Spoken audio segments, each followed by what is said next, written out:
Towhid Hridoy Bangladesh cricket দলের middle order batter. Bangladesh টিমে নিউজিল্যান্ডের বিপক্ষে টি-20 সিরিজ শুরুর আগে প্রথম দিনের অনুশীলন শুরু হওয়ার কথা দুপুর 2টা থেকে। তবে হৃদয় মাঠে এসে উপস্থিত আরও ঘন্টা দুয়েক আগে। নিজেকে চালিয়ে নিচ্ছেন, উইকেটে ব্যাটিং করছেন, থ্রোয়ার দিয়ে বেশ অনেকক্ষণ যাবতই তাকে ব্যাট করতে দেখা গেছে।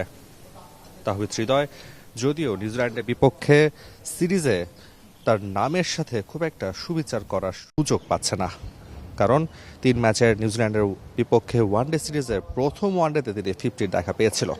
পরবর্তী 2 ম্যাচে তিনি রান করেছেন, অপরাজিতও ছিলেন, কিন্তু কাঙ্ক্ষিত কোনো 50 বা সেঞ্চুরি দেখা পাচ্ছিলেন না। তার ব্যাটিং কনফিডেন্স বাড়াতে এসেছেন মাঠে সবার আগে, ছালিয়ে নিচ্ছেন নিজেকে।